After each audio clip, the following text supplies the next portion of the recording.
So we will start with a quick revision of what we have learned in the last session. अगर आपको याद होगा पिछले lecture में, पिछले क्लास में we have derived the relation for or equation for acceleration of a particle performing linear SHM. तो उससे पहले if you remember, उससे पहले हमने डिफरेंशियल इक्वेशन डिराइव किया था किसका? लीनियर SHM का। हमारे पास एक पार्टिकल था which was performing to and fro motion about its mean position. तो हमारे पास एक ऑब्जेक्ट है या पार्टिकल है which performs to and fro motion. एक पॉइंट से स्टार्ट होगा, दूसरे पॉइंट पे जाएगा, come back to the same point. और जो एक्सट्रीम पॉइंट्स हैं, let us say they are C and D and the mean position is O. तो सबसे पहले हमको ये पता है कि in this case the velocity at extreme points is 0, क्योंकि पार्टिकल को जाके वापस आना है तो जब जब वो एक्सट्रीम पोजीशन पे होगा उसको रुकना पड़ेगा, because now the particle has to come back मतलब उसको डायरेक्शन रिवर्स करना है, और डायरेक्शन रिवर्स करने के लिए पहले वेलोसिटी 0 होना चाहिए, स्पीड 0 होना चाहिए। तो एक्सट्रीम पे वेलोसिटी 0 है और सेंटर पे वेलोसिटी मैक्सिमम है। जहां पे वेलोसिटी मैक्सिमम है वहां पे एक्सेलरेशन 0 है, जहां पे वेलोसिटी 0 है वहां पे एक्सेलरेशन मैक्सिमम है, max। तो सो फार हमको simple harmonic motion, linear simple harmonic motion का इतना इंफॉर्मेशन पता है, क्योंकि वेलोसिटी चेंज हो रहा है, velocity at centre is maximum and at extreme is 0, मतलब ये मोशन एक्सेलरेटेड मोशन है। तो we want to find out what is the equation for acceleration. और हमको ये भी समझ में आ रहा है कि position with respect to position velocity is changing, मतलब velocity is a function of position, velocity is a function of x, where x is displacement and displacement is always measured from mean position. तो acceleration का equation find करने के लिए हम differential equation से start करते हैं। तो सबसे पहले you need to remember what is differential equation of linear simple harmonic motion. अगर वो भी याद नहीं है तो a equal to minus omega square x कम से कम ये पता होना चाहिए। a is dv by dt equal to minus omega square x, v is dx by dt, तो ये बन जाएगा d2x बाई dt square equal to minus omega square x. then you will get d2x by dt square plus omega square x equal to 0। ये था differential equation of linear simple harmonic motion. यहाँ तक clear?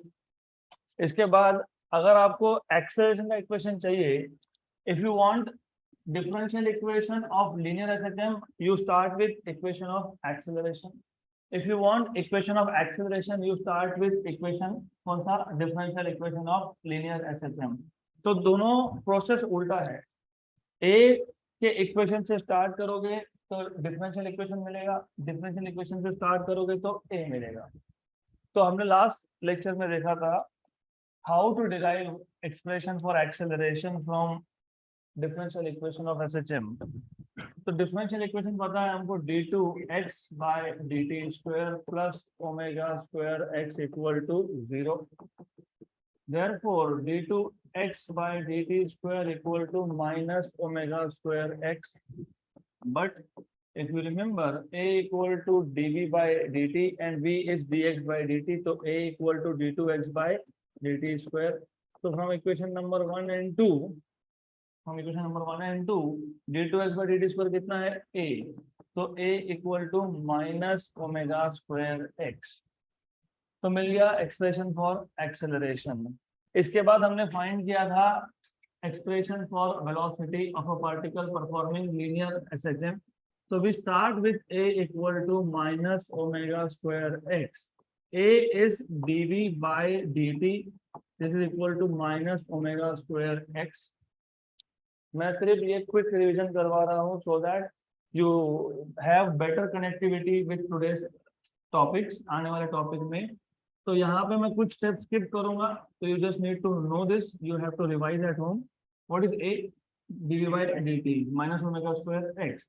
ये differential equation है but it has 3 variables. कौन कौन से 3 variable? Time तो हमेशा वेरिएबल होता ही है because time always changes, x is also variable and v is also variable, क्योंकि विथ टाइम पोजीशन चेंज होगा और विथ पोजीशन स्पीड चेंज होगा, that is why it has 3 variables. एक डिफरेंशियल इक्वेशन में अगर 3 वेरिएबल हो तो डिफरेंशियल इक्वेशन सॉल्व होता नहीं है, हमको चाहिए ओनली 2। तो 2 लाने के लिए हम क्या करते हैं, dv और dt को सेपरेट कर लेते हैं। तो dv और dt को सेपरेट कर लिया, और यहाँ पे dx and dx we will adjust, right.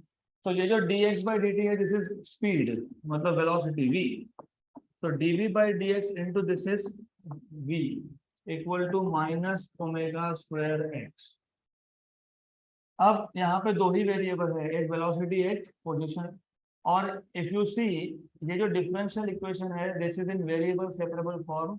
Variable separable form मतलब दोनों में से एक वेरिएबल एक साइड पे और दूसरा दूसरे साइड पे। तो सिर्फ dx को वहां शिफ्ट कर दोगे तो वेरिएबल सेपरेट हो जाएंगे। तो this is variable separable form, separate कर लो वेरिएबल को।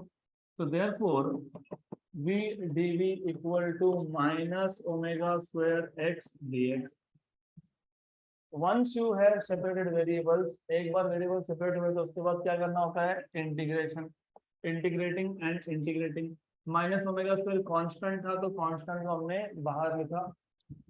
v dv का इंटीग्रेशन होता है v square by 2, x dx का होता है x स्क्वायर बाई 2, लेकिन दोनों इंटीग्रेशन है इनडेफिनाइट। इनडेफिनाइट मतलब यहाँ पे लिमिट्स नहीं दिए। जब जब इंडेफिनिट इंटीग्रल हो तो plus constant of integration c। तो c is the constant of integration. अब c की वैल्यू फाइंड करने के लिए हमने बाउंड्री कंडीशंस यूज किए थे, यू रिमेम्बर, वो था ना ये कल, पक्का? यस। तो हमारे पास इंटीग्रेशन को सॉल्व करने के बाद एक कांस्टेंट आया। वो कांस्टेंट कब आता है, जब इंटीग्रल्स के लिमिट्स नहीं दिए होते, इसको हम बोलते हैं इनडेफिनाइट इंटीग्रल। तो एक कांस्टेंट ऑफ इंटीग्रेशन आया, और एक कांस्टेंट ऑफ इंटीग्रेशन की वैल्यू फाइंड करने के लिए हमारे पास जो इंफॉर्मेशन है वो यूज करना पड़ेगा। देखो यहाँ पे 2 वेरिएबल है, एक वेलोसिटी एक पोजीशन। तो हमारे पास जो इंफॉर्मेशन होगा वो दोनों का होना चाहिए। हमारे पास क्या इंफॉर्मेशन है कि जब particle linear simple harmonic motion perform करेगा, जब जब वो पार्टिकल एक्सट्रीम पॉइंट्स पे होगा, एक्सट्रीम पॉइंट का मतलब होता है मैक्सिमम डिस्प्लेसमेंट, और आपको पता होना चाहिए the point of maximum displacement, इसका डिस्टेंस मीन से होता है एम्पलीट्यूड। और आगे जाके हम डिफाइन भी करेंगे amplitude of simple harmonic motion. The maximum displacement of a particle from its mean position is called as amplitude. तो डी पॉइंट पे जब पार्टिकल होगा तो एक्स की मैक्सिमम वैल्यू है कितनी है, ए। जब पार्टिकल सी पॉइंट पे होगा तो इस केस में पार्टिकल की डिस्प्लेसमेंट की मैक्सिमम वैल्यू है, लेकिन ये है -a। और हमारे पास इंफॉर्मेशन क्या है, लुक, कभी भी होता क्या है, you want to find out see, हमेशा एक चीज याद रखो, सी फाइंड करना है, लेकिन सी जिस इक्वेशन में उसमें 2 वेरिएबल है v एंड x। तो हमको ऐसे कंडीशंस यूज करने हैं जिसमें v और x दोनों की इंफॉर्मेशन हो। जब पार्टिकल मैक्सिमम डिस्प्लेसमेंट पे है, मतलब x इक्वल टू प्लस ए या फिर माइनस ए पे है, तो वेलोसिटी कितना है, 0। तो हमारे पास v और x दोनों की इंफॉर्मेशन है क्या, यस। तो दोनों की इंफॉर्मेशन है तो वो सब्स्टिट्यूट करोगे तो c मिल जाएगा। तो बाउंड्री कंडीशन मतलब बाउंड्री पे क्या हो रहा है, बाउंड्री पे मतलब x इक्वल टू प्लस ए या माइनस ए पे v क्या होता है, 0। तो at x equal to plus minus A v equal to 0। Therefore ये जो इक्वेशन है इसमें v की value 0, 0 square is 0 upon 2 is 0, minus omega square, omega not omega square, minus omega square था क्या, yes, minus omega square. x की value क्या है, plus minus A, plus A का square A square minus A का square A square by 2 plus C. Therefore, c equal to omega square a square by 2, correct. तो आपको यहाँ से c की वैल्यू मिल गई। ये c की वैल्यू वापस इस इक्वेशन में सब्स्टिट्यूट करेंगे तो मिलेगा v square by 2 equal to minus omega square x square by 2 plus omega square A square by 2। Clear? Right hand side से omega square by 2 common, So therefore you will have v square by 2 equal to omega square by 2 common minus x square plus a square. 2 or 2 cancel. Therefore v square equal to omega square a square minus x square. Therefore velocity या speed is equal to plus minus omega under root of A square minus x square. हमने सिर्फ यहाँ पे square root लिया, that's it. अब यहाँ पे plus और माइनस का फिजिकल मतलब है, इसे मैथमेटिकल नहीं है, बिकॉज कभी भी स्क्वायर रूट लेते हो तो प्लस माइनस दोनों वैल्यू मिलता है. फॉर एग्जांपल 16 का स्क्वायर रूट लोगे तो +4 या फिर -4, क्योंकि +4 का स्क्वायर 16 होता है, -4 का स्क्वायर भी 16 होता है, right? So that is why when you take square root you get two different values, +4 or -4. Similarly when you take square root you will get two values, plus or minus. तो plus का मतलब यहाँ पे ये होता है कि particle is moving towards positive direction. तो फॉर एग्जांपल C से D पॉइंट के बीच में पार्टिकल कहीं पे भी होगा और it is moving along positive x axis, तो इसका वेलोसिटी क्या आएगा? Positive. So plus sign indicates that the particle is moving towards positive x direction, और जब वापस जाएगा तो it is going towards negative x direction, so velocity will be negative. So negative मतलब the particle is moving along negative x direction. यहाँ तक हमने कल complete किया था. So now we will go ahead with next equation, that is displacement. तो अब हमको डिस्प्लेसमेंट फाइंड करना है. We want to find out what is the equation for displacement. और एक रीजन ये है डिस्प्लेसमेंट इक्वेशन इंपॉर्टेंट होने का, क्योंकि डिस्प्लेसमेंट का इक्वेशन सबसे इंपॉर्टेंट है. आपने इस मोशन को बोला है simple harmonic motion. Simple harmonic motion वो मोशन होता है जिसमें velocity, acceleration and displacement are functions of sine and cosine. अभी तक ना वेलोसिटी के एक्सप्रेशन में ना एक्सेलरेशन के एक्सप्रेशन में कहीं पे भी साइन कोसाइन आया गया, तो इसका मतलब डिस्प्लेसमेंट में ही आएगा वो. तो now let us find out expression for displacement. सिर्फ लिंक याद रखो. See the thing is velocity और एक्सेलरेशन का डायरेक्ट कनेक्शन है, तो a equal to dv/dt.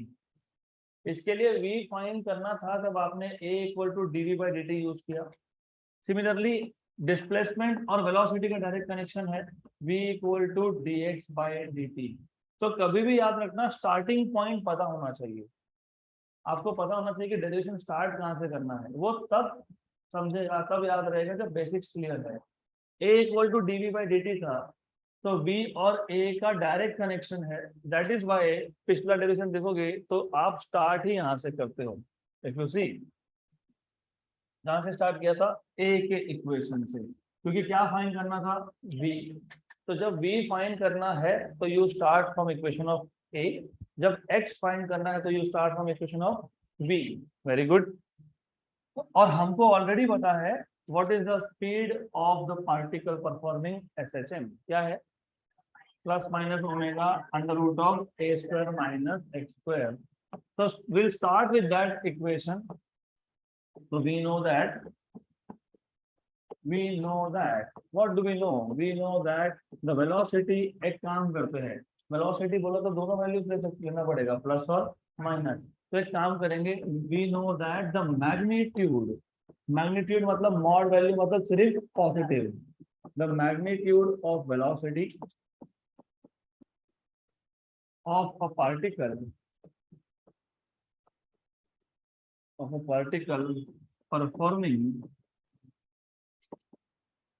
performing linear simple harmonic motion is given by v equal to omega under root of a square minus x square. इसको बोलते हैं equation number 1. तो जैसे आपने पिछले केस में भी a equal to minus omega square x से स्टार्ट किया था and then you wrote a equal to dv/dt. यहाँ पे v equal to omega under root of a square minus x square and then v equal to dx/dt. But v is equal to dx/dt. Equation number 2. Equation number 1 और 2 का left hand side same है तो right hand side भी same होगा. Therefore Therefore from equation number 1 and 2 you will have dx by dt equal to omega under root of a square minus x square. now तक clear? Then यहाँ पे कितने variables है? दो, x and t. Omega constant है and a is also constant. x and t you have two variables और already ये variable separable form है, तो सिर्फ dt को वहां शिफ्ट करेंगे, root of a square minus x square को लेफ्ट हैंड साइड में शिफ्ट करेंगे तो वेरिएबल सेपरेट हो जाएंगे and then you will integrate. तो this is variable separable form, this is vs form. vs मतलब वेरिएबल सेपरेबल फॉर्म किसका? Differential equation का, ऑफ डिफरेंशियल इक्वेशन. तो वेरिएबल्स को सेपरेट कर लेंगे. Let us separate them. तो dx upon under root of a square minus x square equal to omega dt. Once you have separated variables, इसके बाद का अगला स्टेप होता है इंटीग्रेशन. तो फ्लो को याद रखो. सबसे पहले ऑब्टेन अ डिफरेंशियल इक्वेशन. एक बार डिफरेंशियल इक्वेशन मिल गया, check if it has two variables और मोर. अगर दो से ज्यादा होंगे तो एक को वहां से एलिमिनेट करके दो वेरिएबल करना पड़ेगा. Once you have two variables, check if it is in variable separable form. अगर है तो वेरिएबल्स को सेपरेट करो. वेरिएबल सेपरेट होगा तो क्या करोगे? इंटीग्रेट करोगे. तो इंटीग्रेट करेंगे. Therefore integrating on both sides, integrating on both sides, therefore integration dx upon under root of a square minus x square equal to integration omega dt. इसमें से ओमेगा कांस्टेंट है, कांस्टेंट को integration के बाहर, तो will keep this constant outside integral. तो ये ऐसा आ जाएगा इंटीग्रेशन dt और ओमेगा आउटसाइड, क्योंकि omega is constant. What is omega? Under root of k by m. कहां से आया? Omega square is k by m, तो omega is under root of k by m. Left hand side पे जो integral है ये standard integral है. Standard मतलब मैथमेटिक्स में आपके पास कुछ 30-35 के आसपास ऐसे फॉर्मूलाज है जो स्टैंडर्ड फॉर्मूला है. मतलब यहाँ पर सब्स्टिट्यूशन किए बिना डायरेक्ट पता होना चाहिए. Sine inverse of x by a. Therefore left hand side आएगा sine inverse of x by a equal to omega as it is dt का इंटीग्रेशन t. लेकिन left hand and right hand side दोनों में indefinite integral था, तो जब जब indefinite integral होगा तब तब एक कांस्टेंट ऑफ इंटीग्रेशन आएगा. यहाँ पे कांस्टेंट को आप अल्फा बोल लो. अल्फा क्यों बोला है? क्योंकि इफ यू रिमेम्बर, हमने जब सर्कुलर मोशन स्टडी किया था chapter number 1 of this of 12th, या फिर कुछ पार्ट उसका 11 में भी था, हमने डिफाइन किया था angular velocity, rate of change of angular displacement. मतलब एक पार्टिकल एक सेकेंड में कितना एंगल कवर करता है, that is omega, theta upon t. तो what is theta? Omega into t. वैसे भी ओमेगा क्या है? रेडियन पर सेकेंड. टाइम क्या है? सेकेंड. सेकेंड सेकेंड कैंसल, तो ओमेगा टी क्या आया? रेडियन. रेडियन मतलब क्या? एंगल. और फिजिक्स का पहला ही चैप्टर 11th स्टैंडर्ड का dimensional analysis, units and measurements, उसमें हमने देखा था कि हम ऐड करते वक्त डिस्टेंस को डिस्टेंस में, स्पीड को स्पीड में, और एक्सेलरेशन को एक्सेलरेशन में, फोर्स को फोर्स में ही ऐड कर सकते हैं. You can not add distance and speed, you can not add speed and acceleration, you can not add distance and acceleration. अगर ये एंगल है तो एंगल में एंगल ही ऐड होगा. और एंगल्स के लिए नॉर्मली हम नोटेशन क्या यूज करते हैं? Alpha, beta, gamma, delta, theta, phi. तो इन पांचों में से कोई भी नोटेशन यूज करो, डजंट मैटर. तो जो कांस्टेंट ऑफ इंटीग्रेशन है alpha, that is nothing but angle. क्या है वो? एंगल. और उसका नाम है फेज एंगल. क्या बोलते हैं इसको? Phase angle. तो where alpha is constant of integration,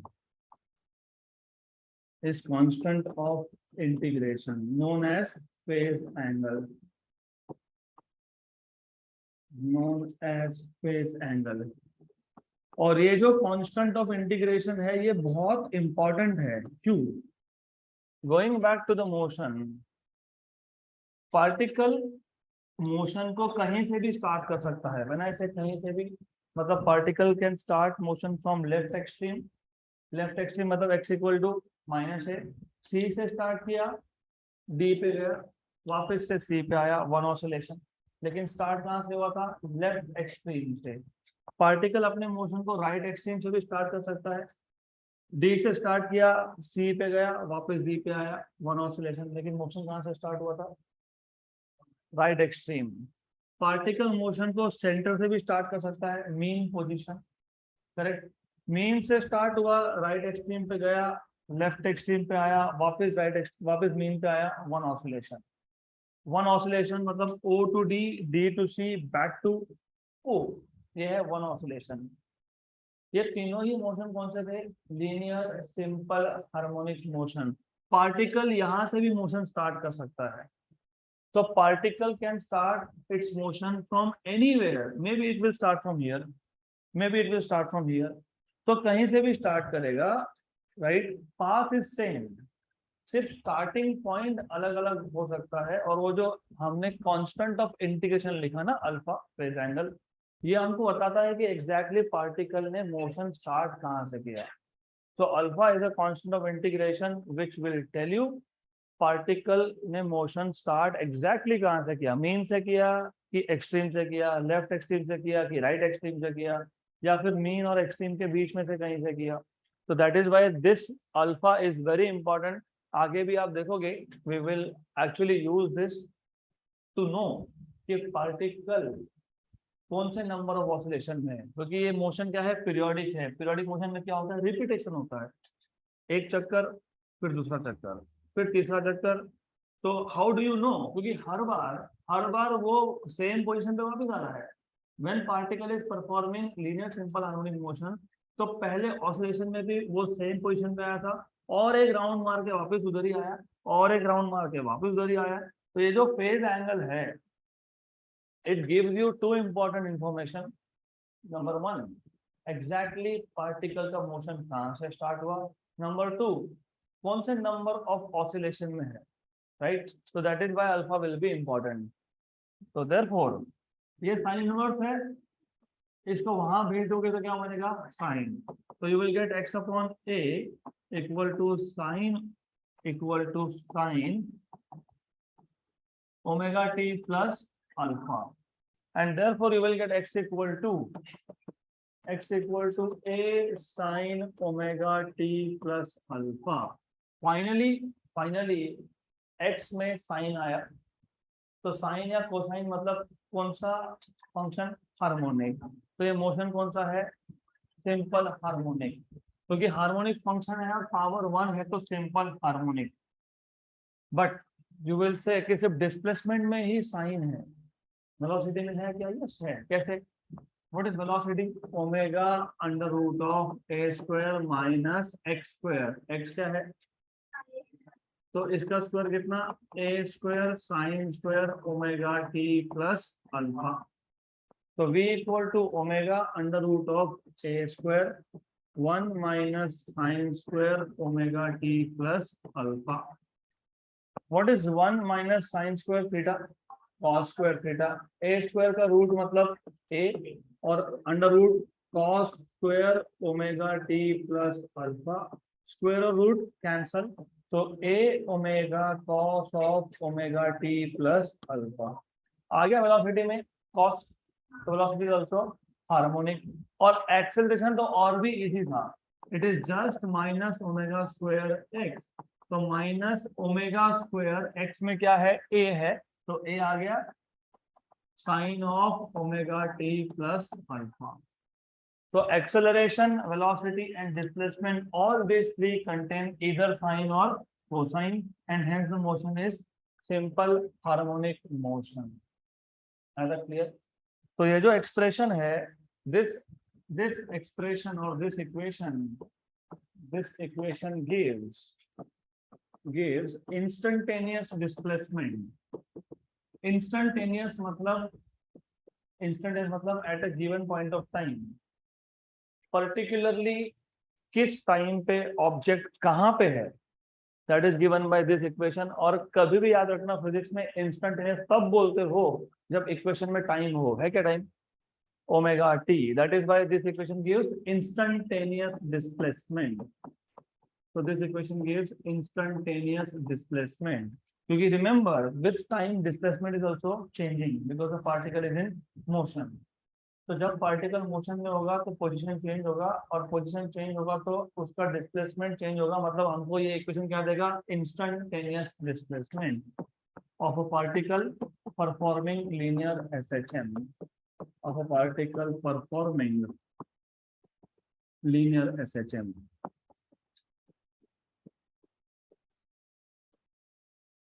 Now we will discuss two special cases.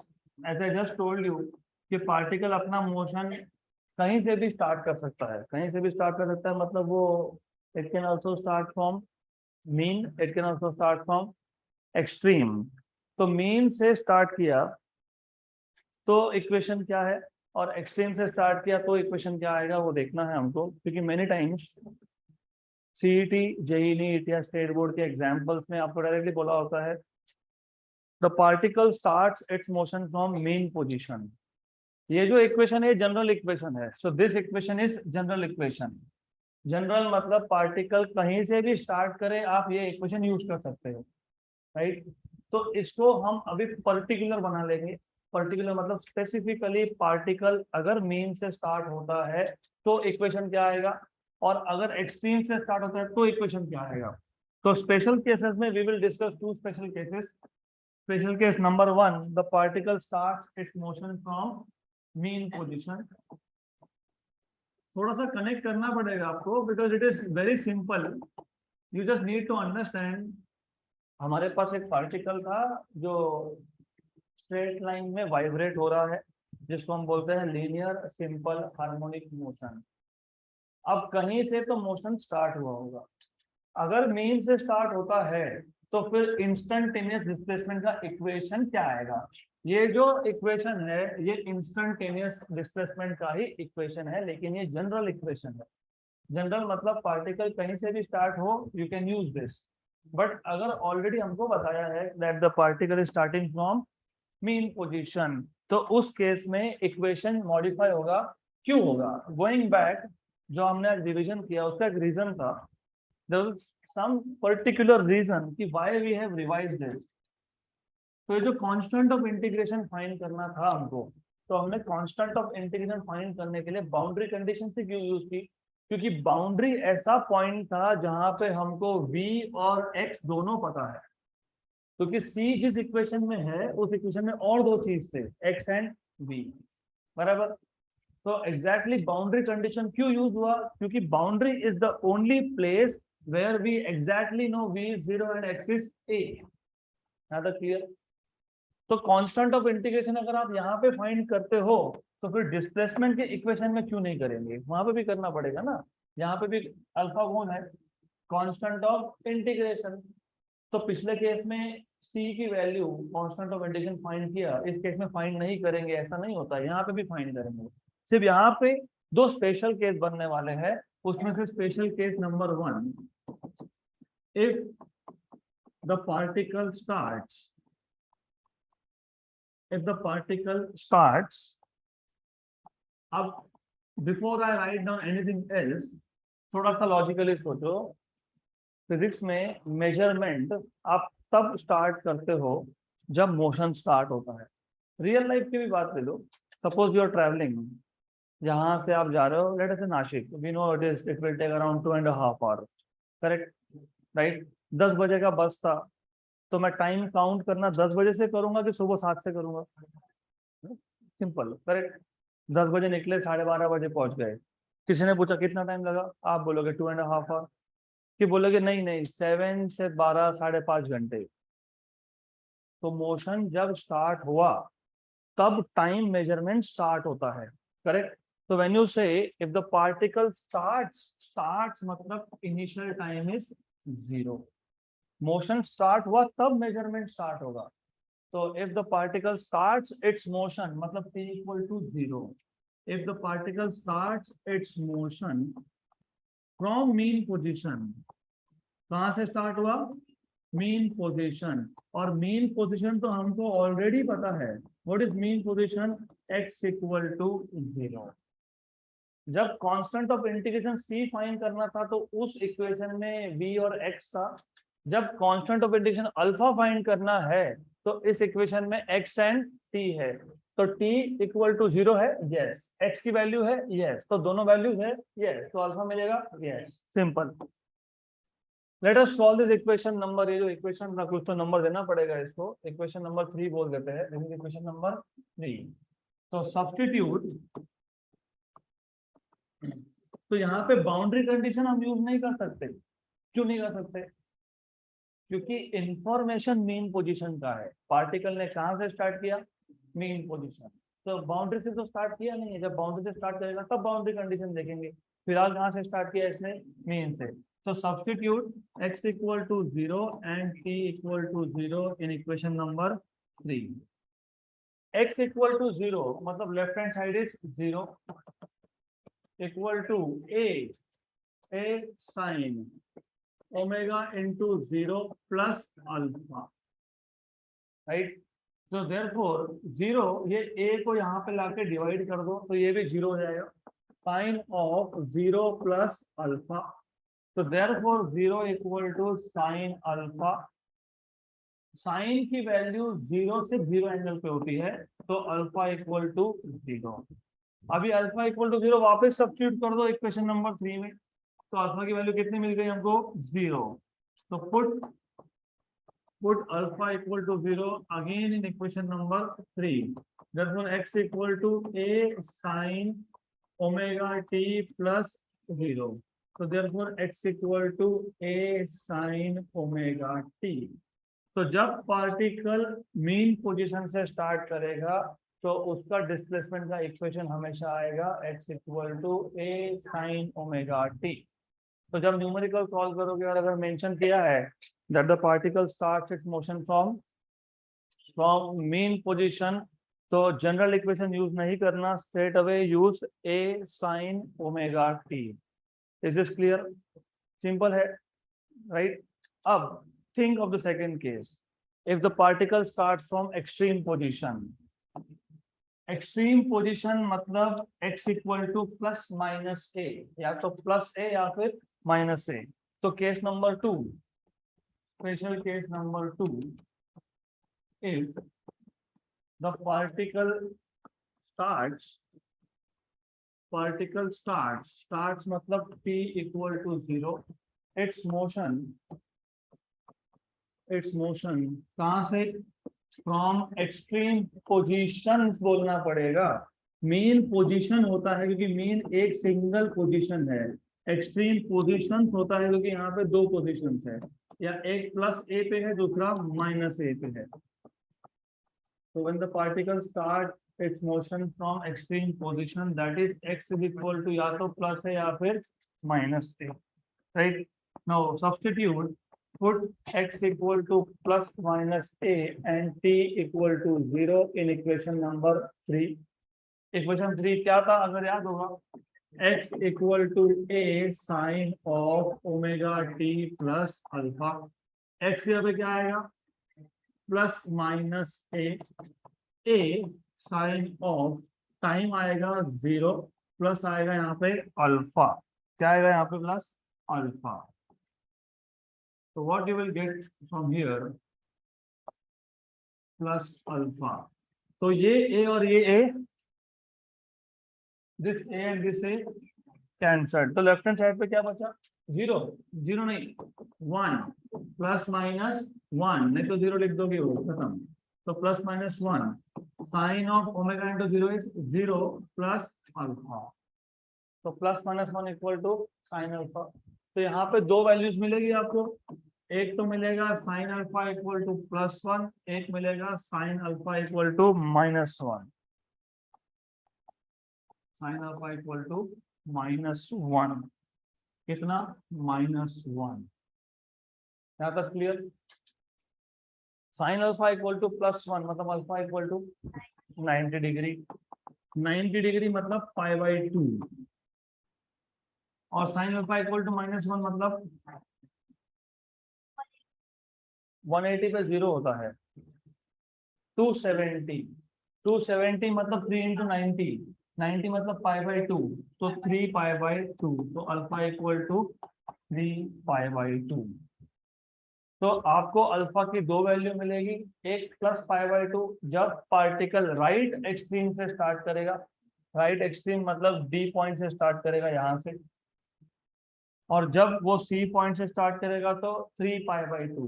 तो अल्फा की वैल्यू π/2 या फिर 3π/2। So it depends. If particle starts from right extreme, alpha is π/2. If it starts from left extreme, then it is 3π/2. Good. तो अब ये जो values है, ये अल्फा की वैल्यू वापस इक्वेशन नंबर 3 में जाएगी। इक्वेशन नंबर 3 क्या था? x equal to a sin omega t plus alpha. तो put alpha equal to π/2 and alpha equal to 3π/2 in equation number 3. So x equal to a sin of omega t plus π/2 or x equal to a sin of omega t plus 3π/2. But wait a minute. जब particle ने left extreme से start किया, left extreme ये centre के left side में होता है, मतलब पॉजिटिव वैल्यू की नेगेटिव वैल्यू, नेगेटिव वैल्यू। तो यहाँ पे लिखते वक्त आपको लिखना पड़ेगा माइनस, क्योंकि पार्टिकल स्टार्टिंग में ओरिजिन के लेफ्ट साइड में था, ओरिजिन का लेफ्ट साइड मतलब negative value, that is by minus. यहाँ तक क्लियर? अगर ये माइनस नहीं लिखोगे तो इक्वेशन करेक्ट नहीं मिलेगा। What is sine of π/2 plus theta? Cos theta. तो पहले इक्वेशन से मिलेगा आपको sine of π/2 plus theta, sine of π/2 plus theta, theta कौन है? Omega t. क्या मिलेगा? Cos theta. तो a कॉस ओमेगा टी। और second equation sine of 3π/2 plus theta is minus cos theta. अब एक छोटा सा कंफ्यूजन होता है, 3π/2 मतलब ऑलरेडी आप थर्ड क्वाड्रेंट खत्म कर चुके हो, 0π/2 2π/2 बराबर। मैथमेटिक्स आप लोगों का सबसे बड़ा प्रॉब्लम है मैथ्स। ये 0 एंगल, ये π/2 एंगल, ये π/2 प्लस π/2 मतलब पाई, ये 3π/2। तो ऑलरेडी 3 क्वाड्रेंट क्रॉस हो गए। अब प्लस एनीथिंग क्या लिखा है? 3π/2 प्लस ओमेगा टी। तो कौन से क्वाड्रेंट में हो? फोर्थ क्वाड्रेंट में कॉस क्या होता है? नेगेटिव होता है। Are you sure? Fourth quadrant में कॉस नेगेटिव होता है। Do you add sugar to coffee? नहीं, you don't add. All positive, sine positive, sine मतलब 1/sin भी पॉजिटिव, tan मतलब 1/tan भी पॉजिटिव, cos मतलब 1/cos भी पॉजिटिव। तो फोर्थ क्वाड्रेंट में कौन positive? cos and 1/cos। What is 1/cos? Sec. Correct, correct. तो sine of omega T plus 3π/2, तो 3π/2 प्लस थीटा मतलब कौन सा क्वाड्रेंट? वहां तो cos पॉजिटिव आना चाहिए ना, बराबर। तो फिर मैंने यहाँ माइनस लिखा, तो equal to a cos of omega t. Cos क्या आना चाहिए? पॉजिटिव, बराबर, राइट। तो ये नेगेटिव साइन आ गया यहाँ पे। ओरिजिनल फंक्शन साइन था कि कॉस था? ओरिजिनल फंक्शन साइन था कि कॉस था? हाँ, तो ओरिजिनल फंक्शन देखते हैं। ओरिजिनल फंक्शन फोर्थ क्वाड्रेंट में ओरिजिनल फंक्शन साइन पॉजिटिव होगा कि नेगेटिव होगा? नेगेटिव होगा। तो यहाँ पे नेगेटिव साइन लिखना पड़ेगा। तो ओरिजिनल फंक्शन देखते हैं, साइन का कॉस बन रहा है, sine is getting converted to cos, तो ओरिजिनल साइन की कोसाइन साइन। तो फोर्थ क्वाड्रेंट में साइन पॉजिटिव है कि नेगेटिव है? नेगेटिव है, तो वही नेगेटिव लिखना पड़ेगा। नहीं तो आप बोलोगे कॉस तो लिख दिया था लेकिन फोर्थ क्वाड्रेंट था। अरे लेकिन ओरिजिनल फंक्शन साइन था, तो माइनस क्यों आया? क्योंकि ओरिजिनल फंक्शन साइन चौथे क्वाड्रेंट में होता है नेगेटिव। तो क्या आया वो?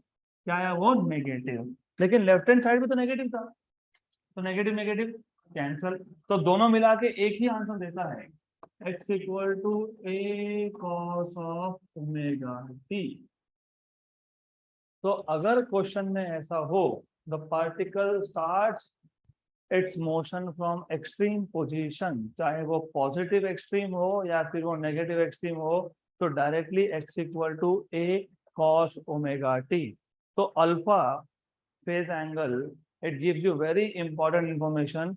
अगर अल्फा की वैल्यू 0 आई, इसका मतलब particle start from mean position. अगर अल्फा की वैल्यू π/2 आई तो particle start from right extreme. अगर अल्फा की वैल्यू 3π/2 आया तो it start from left extreme. Correct. तो remember, alpha will give you very important information about the motion. यहाँ तक क्लियर? गुड। तो अभी तक आप लोगों ने क्या किया और अप्रोच क्या था? सिंपल हार्मोनिक मोशन में 2-3 टॉपिक ऐसे हैं, पहले सीधे डायरेक्शन में डिराइव करो, फिर उसको उल्टा कर दो। ए से सीधा सीधा जाओगे तो डिफरेंशियल इक्वेशन मिलेगा, उल्टा उल्टा जाओगे तो वापस से ए मिलेगा। करेक्ट। अब हमने अभी तक सबसे पहले हमने यहाँ पे डिराइव किया था इक्वेशन ऑफ एक्सेलरेशन, क्योंकि हमको linear simple harmonic motion, linear simple harmonic motion को डिफाइन करना था। हमने डिफाइन कैसे किया? हमने एक वर्टिकल वॉल लिया, उस पे एक स्प्रिंग लगा दिया, एक टेबल था, टेबल पे मास था, मास को वो स्प्रिंग अटैच कर दिया। स्प्रिंग जब भी मास को डिस्प्लेस करोगे, अगर डिस्प्लेसमेंट राइट में है तो स्प्रिंग फोर्स लगाएगा लेफ्ट में, अगर डिस्प्लेसमेंट लेफ्ट में है तो स्प्रिंग फोर्स लगाएगा राइट में। तो force is proportional to displacement, और इस फोर्स को बोलते हो रीस्टोरिंग फोर्स, और ये फोर्स आता है -kx, लेकिन फोर्स होता है me -kx। तो a आता है -k/mx, मतलब a का इक्वेशन था -ω²। So linear simple harmonic motion is that motion in which acceleration or restoring force are oppositely directed. Negative sign indicates that these two, acceleration and restoring force, are oppositely directed to displacement, but they are also proportional to magnitude of displacement. Such a motion in which acceleration and restoring force are oppositely directed to displacement, but they are directly proportional to magnitude of displacement, is called as linear simple harmonic motion. तो अभी तक जो हमने equation derive किए, उसमें सबसे पहले हमने डिराइव किया एक्सेलरेशन, फिर एक्सेलरेशन का यूज करके हमने डिराइव किया वेलोसिटी, फिर वेलोसिटी का यूज करके हमने डिराइव किया था डिस्प्लेसमेंट। आया ध्यान में? यस। अब can we do it other way round? क्योंकि अभी हमको पता लग गया कि लीनियर सिंपल हार्मोनिक मोशन में डिस्प्लेसमेंट का इक्वेशन में क्या आएगा, साइन या फिर कोसाइन, साइन या फिर कोसाइन। तो अब हमको जनरल एक्सप्रेशन डिराइव करना है। तो we want to derive expression for acceleration, velocity and displacement again, लेकिन this time we will start with displacement equation। पहले क्या था? एक्सेलरेशन था, फिर क्या मिला? वेलोसिटी, फिर क्या मिला? डिस्प्लेसमेंट। अब उल्टा है, अब पहले हम अज्यूम कर लेंगे, हाँ हमको पता है, हमने इतना कुछ पढ़ लिया है, हमको पता है कि x क्या आएगा, फिर डिराइव करोगे v और फिर डिराइव करोगे a। तो let us now derive expression, और ये जनरल एक्सप्रेशन है, remember I will say general expression. Title देते वक्त नोट्स में मैंने जनरल वर्ड नहीं लिखा है, बट इट इज अज्यूम कि जनरल एक्सप्रेशन है। जहां जहां अल्फा दिखे, जहां जहां पे अल्फा दिखे वो कौन सा एक्सप्रेशन? जनरल। और जहां जहां पे अल्फा मिसिंग हो वो कौन है? पर्टिकुलर है। करेक्ट। तो जनरल इक्वेशन या general expression for acceleration, velocity and displacement, acceleration, velocity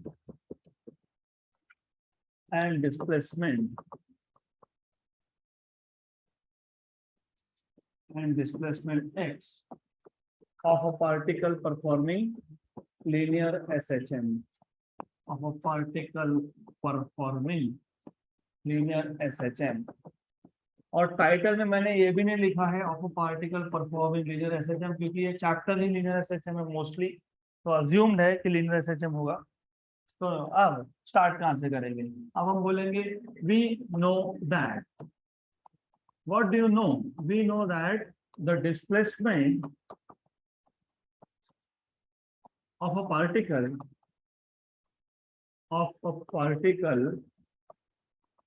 performing linear SHM या फिर only SHM performing simple harmonic motion is x equal to a sine of omega t plus alpha. Alpha को phi लिखो, delta लिखो, beta लिखो, gamma लिखो, ये सब constant है, तो वो डमी वेरिएबल होता है। डमी मतलब what ever you want you can write, alpha beta gamma delta doesn't matter, okay. तो फाई ठीक है, मैं सिर्फ आपके टेक्स्ट बुक के नोटेशन फॉलो कर रहा हूँ, मुझे अल्फा लिखने में कोई प्रॉब्लम नहीं है। फिर आप कंफ्यूज हो जाओगे क्योंकि some students refer to textbook, फिर वो अल्फा था यहाँ पे फाई हो गया, कैसे हो गया? कुछ भी लिख दो, क्या फर्क पड़ता है, constant is a constant, right. सिर्फ v मत लिखना क्योंकि v इज वेलोसिटी, x मत लिखना क्योंकि x इज डिस्प्लेसमेंट, a मत लिखना क्योंकि a इज एक्सेलेरेशन, ओमेगा नहीं लिख सकते क्योंकि omega is angular frequency, t नहीं लिख सकते क्योंकि t इज टाइम। बाकी छोड़ के जो लिखना है वो लिखो, ग्रीक लेटर लिखो, इंग्लिश लेटर लिखो, डजंट मैटर, करेक्ट? है तो क्लियर? जो ये है इक्वेशन ऑफ डिस्प्लेसमेंट, हमको क्या फाइंड करना है? Velocity. What is velocity? How do you find out velocity if displacement is given to you? Derivative सुना है क्या? dx by dt सुना है? dx by dt, yes. तो therefore velocity of this particle can be obtained as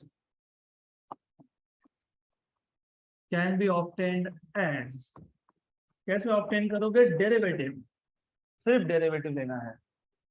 तो v equal to d x by d t, therefore v equal to D d t of x, और x है a sine omega T plus five. अब a है amplitude, amplitude मतलब maximum displacement, maximum values हमेशा constants होते हैं और constant हमेशा डेरिवेटिव के बाहर जाता है, तो बाहर आ गया D d t of sine of omega T plus five.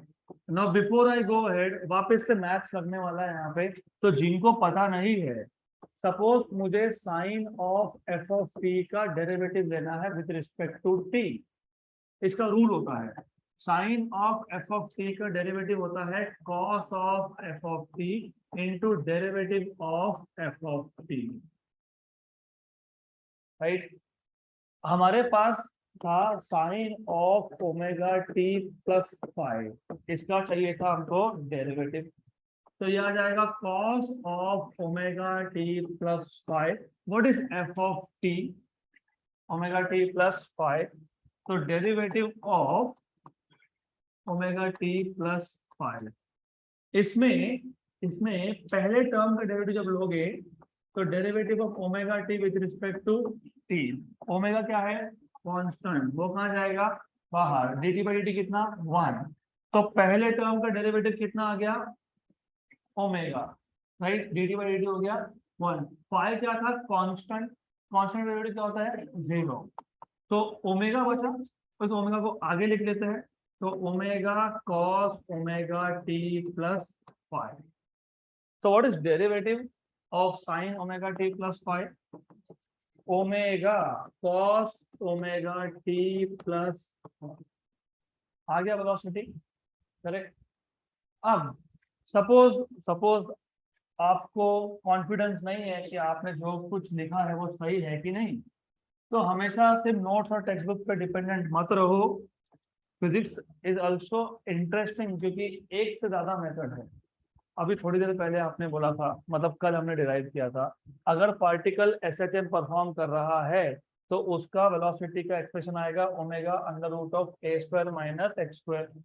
तो चेक कर लो, हमने यहाँ पे मेंशन कर दिया ना, we know that the displacement of particle performing SHM, SHM बोल दिया मतलब v आएगा omega under root of A square minus x square. लेकिन x क्या लिया आपने? A sine omega T plus 5। तो एक्स का स्क्वायर ए square sine square omega T plus 5, इसका स्क्वायर मत लिखना, नहीं तो एंगल का भी स्क्वायर कर दिया। साइन ऑफ 45 का square sine square 45 square, what is 45 square? Sine of 30 का square sine square 30 square, sine square 900, ऐसा नहीं होता है वो। इसका स्क्वायर आएगा, इसका स्क्वायर नहीं आएगा, एंगल का भी स्क्वायर नहीं होता। तो this is equal to under root of A square 1 minus sine square omega T plus 5। What is 1 minus sine square? Cos square. तो root of A square cos square omega T plus 5, square और square root cancel. तो v equal to a omega cos of omega T plus 5, v equal to a omega cos of omega T plus 5। तो derivative से जो हमने expression derive किया वो, और जो हमने वेलोसिटी के इक्वेशन से डिराइव किया वो, बोथ आर सेम। इसका मतलब जो हमने लिखा है वो करेक्ट है, तो नथिंग इज रॉन्ग हियर। तो दोनों मेथड से आप क्रॉस वेरीफाई कर सकते हो। अगेन हमने linear simple harmonic motion define कैसे किया था? A motion in which acceleration is minus omega square x is called as linear simple harmonic motion। तो अभी चेक करते हैं कि सच में a equal to minus omega square x आएगा क्या। Therefore acceleration is given by, अगर आपके पास वेलोसिटी का एक्सप्रेशन है तो आपको एक्सप्रेशन इजीली फाइंड करते आता है बाय जस्ट टेकिंग डेरिवेटिव। तो a equal to D d t of v, what is v? a omega cos of omega T plus 5।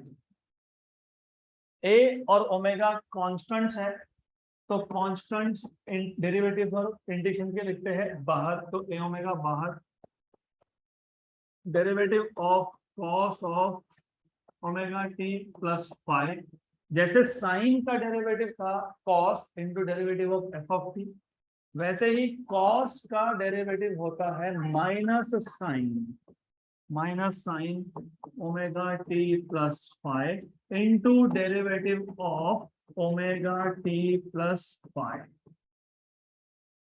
तो a equal to a omega minus sine of omega T plus 5, derivative of omega t is omega, क्योंकि omega बाहर d T 1 और 5 का derivative 0, तो ये क्या बचेगा omega. Omega को मैं यहाँ लिख देता हूँ, चलेगा? Omega into omega, omega square, और माइनस साइन बाहर, minus a omega square sine omega T plus 5। यहाँ तक clear? Is this clear? Yes, पक्का? अब एक काम करो, माइनस ओमेगा स्क्वायर को बाहर लिखो, ए और साइन को एक ब्रैकेट के अंदर लिख दो। तो if we write A and sine inside one bracket, तो what do we get is, तो A equal to minus omega square बाहर, A sine of omega T plus 5। Yes, A sine omega T plus 5 कौन था? X था, X equal to A sine omega T plus 5।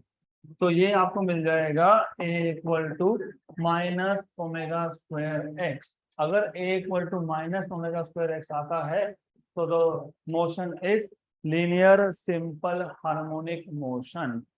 अब हमने यहाँ start किया था x equal to A sine omega T plus 5 से, लेकिन cos भी तो हार्मोनिक फंक्शन है, cos is also harmonic function, right? We have time, so do not start packing up your bags.